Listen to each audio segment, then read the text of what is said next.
What's up, my friends? It's Rachel Archelaus here. You know what? Last week I was overwhelmed, and that doesn't usually happen to me. Usually I am feeling my best when I have a lot going on, a lot to do, a lot of projects in the works, but you know what? I wasn't very happy last week. I just felt like the days were way shorter than I needed them to be. I was late on a homework assignment, which I never ever do. It was just not fun. A big motto in my life is that if it's not fun, if it's not enjoyable, then I don't do it. So I had a hard time until I realized that I was just trying to live an old life. And I'm gonna explain. We all evolve, right? We all have potential, we all grow.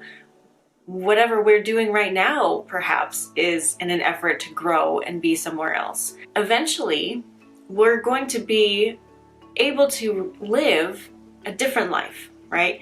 Different than what you've been living before. Because we change, we evolve. The things that we do, the people we're around, how we live changes with that.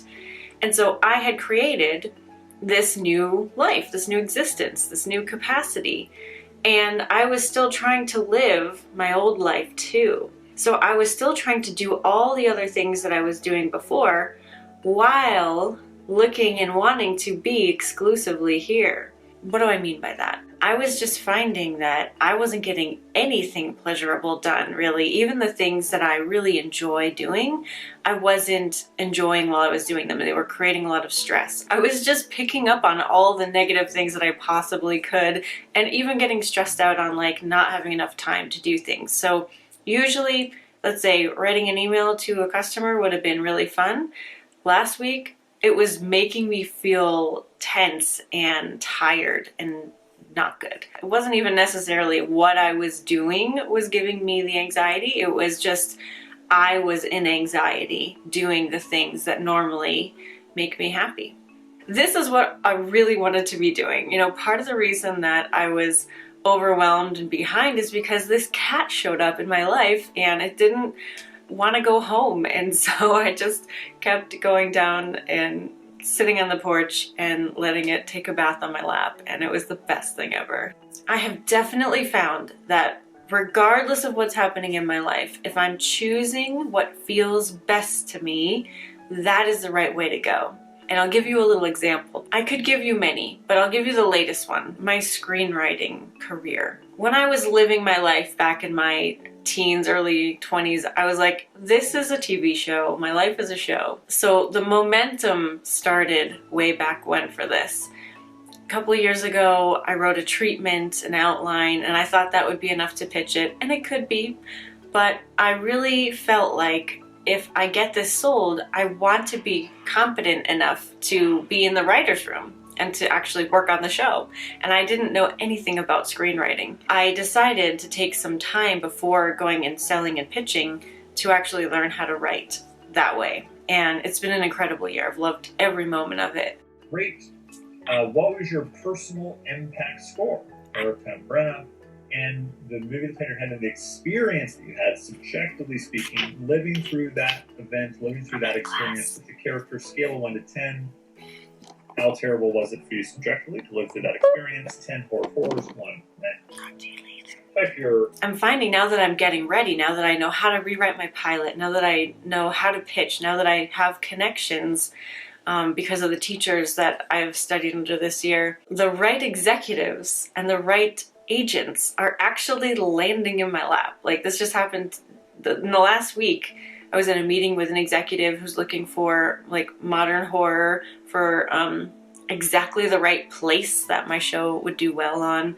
And today I got an email about an agent who's looking for grounded horror to represent and like all this other stuff. It's just, I had connections before because of my outline and because of just attraction, momentum, but now I just feel so much more confident, so much more relaxed, so much more at ease in the whole process and in And doing that and having that feeling, things are finding me. The perfect connections are finding me. No longer is it I don't know what to do with this. I don't know how to make this show reality. It's like, oh no, there are overflowing options for this. Like, if these people don't work out, I have so many more that are bound to lead somewhere. And so it's just becoming more inevitable. Anything that you want to do is like that. But if you choose the path that feels better instead of the path that you think you have to follow, that's how it becomes easy. That's how it really becomes inevitable, because you're allowing it as you go. And so how is this related to overwhelm? Well, a lot of things I was doing last week didn't feel easy. They didn't feel pleasurable. And why? It's because I've been teetering on bumping up my office staff to full-time, and that's becoming super evident that that is exactly what I need to do, because all those things last week I didn't need to do. They weren't fun, they weren't pleasurable, and there's no need for me to do them. In fact, doing the things that really do spark joy for me are exactly where I should be spending my time, and in the long run will ultimately be way more profitable and fun and have a bigger return on investment than the things I was trying to make myself do last week. So yeah, there's my little story answer. Now obviously the answer to your overwhelm and growth might not be to hire someone. I remember when I had this feeling and I was working on my book, it was simply just to take the slower path and figure it out as I went, as opposed to just slapping my book up on Amazon.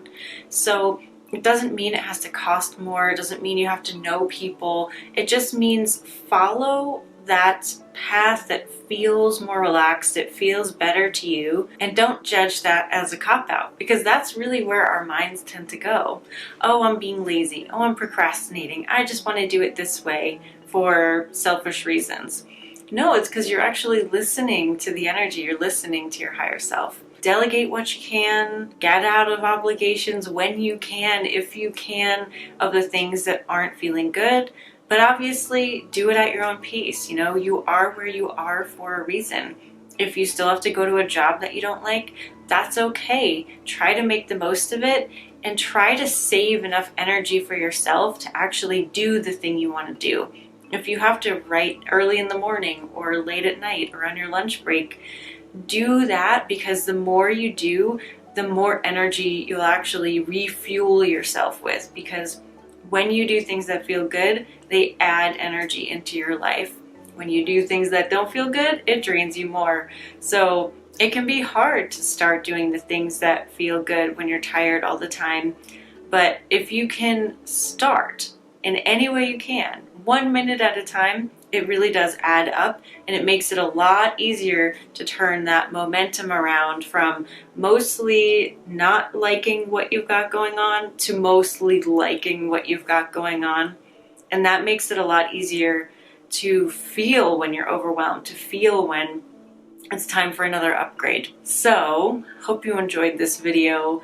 Lots of love, and I'll see you next week. Bye guys.